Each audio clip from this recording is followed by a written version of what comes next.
ಈಗ DC office ಜಿಲ್ಲಾಡಳಿತ ಗಮನ ಅಂತ ಹೇಳಿ ಮಂದಿರ ಕಟ್ಟು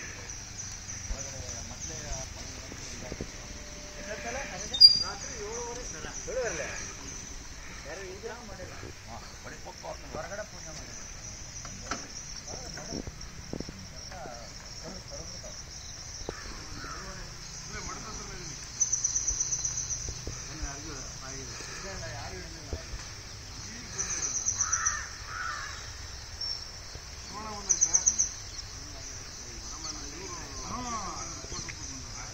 ಬನ್ನಿ ಮರನಾ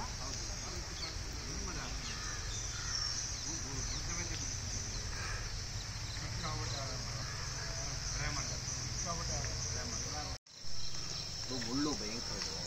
ಈಗ ನೋಡೋಣ ಬಿಡಿ ಜಿಲ್ಲಾಡಳಿತ ಅವ್ರು ಏನು ಪರಿಹಾರ ಏನು ಮಾಡ್ತಾರೆ ಮಾಡಿ ಅದಕ್ಕೆ ಉಳಿಸ್ಲೇಬೇಕಿದೆ. ಅಲ್ಲ ಅವ್ರು ಏನಾದ್ರು ಮಾಡಲಿ, ಅವ್ರು ಆಮೇಲೆ ಬರೋದು ಈಗಲೇ ಕೊಡಲ್ಲ. ಅಲ್ಲ ಫಸ್ಟ್ ಇದ್ರ ಮೇಲೆ ವಜನ್ ಇದೆಯಲ್ಲ ಅದನ್ನು ತೆಗೆದ್ರೆ ಸಾಕು. ತೆಗಿಸ್ಬೇಕು. ಇದನ್ನ ಮರ ಕೊಯ್ಯಿರ್ತಲ್ಲ, ಈಗ ಅವ್ರನ್ನೇ ಜಿಲ್ಲಾಡಳಿತ ಮಾಡಿಸುತ್ತೆ. ಅವರೇ ಮಾಡ್ತಾರೆ. ಹಾಸನದ ಧ್ಯಾನಧಾಮವೆನಿಸಿದ ಸುಮಾರು 700 ವರ್ಷದ ಇತಿಹಾಸ ಇರುವಂಥ ಶ್ರೀ ಜವೇನಹಳ್ಳಿ ಮಠ ಇವತ್ತು ಒಂದು ದುಸ್ಥಿತಿಯಲ್ಲಿದೆ. ಇವತ್ತು ಈ ಮಠದ ಹತ್ತಿರವಿರುವಂತಲೇ ಪಕ್ಕದಲ್ಲಿದ್ದಂತಹ ಬನ್ನಿ ಮರ ಸುಮಾರು ಇದು ಸಹ ಒಂದು 200-300 ವರ್ಷದ ಮರ ಇರಬಹುದು.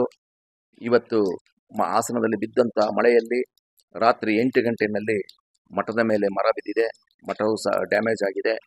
ಈ ಮಠವನ್ನು ಪುನರಭಿವೃದ್ಧಿ ಮಾಡಿಸಬೇಕು, ಪುನರ್ ದೇವಸ್ಥಾನವನ್ನು ಕಟ್ಟಬೇಕಾಗಿದೆ. ಹಾಗಾಗಿ ಎಲ್ಲರ ಭಕ್ತರುಗಳ ಒಂದು ಸಹಕಾರ ಬೇಕಾಗಿದೆ. ಮತ್ತು ಇವತ್ತು ಮಳೆಯಿಂದ ಹಾನಿಯಾಗಿರುವ ಈ ಮಠಕ್ಕೆ ಹಾಸನದ ಜಿಲ್ಲಾಡಳಿತ ಮತ್ತು ಸರ್ಕಾರ ಇದಕ್ಕೆ ಒಂದು ಪರಿಹಾರವನ್ನು ಘೋಷಣೆ ಮಾಡಬೇಕು.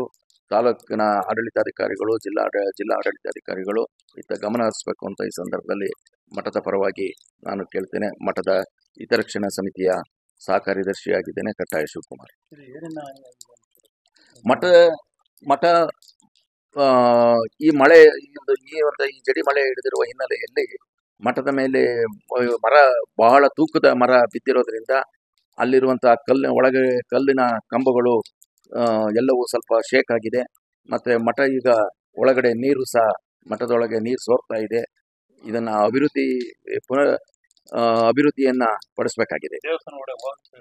ಈಗ ದೇವಸ್ಥಾನದೊಳಗೆ ಹೋಗಕ್ಕಾಗ್ತಾ ಇಲ್ಲ. ಇವತ್ತಿನ ನಮ್ಮ ಅರ್ಚಕರು ಹೊರಗಡೆನೇ ಸಹ ಪೂಜೆ ಮಾಡಿದ್ದಾರೆ. ಇಂಥ ಒಂದು ಈ ಮಳೆ ಗಾಳಿಯಿಂದ ಈ ಒಂದು ಪರಿಸ್ಥಿತಿ ಇದೆ.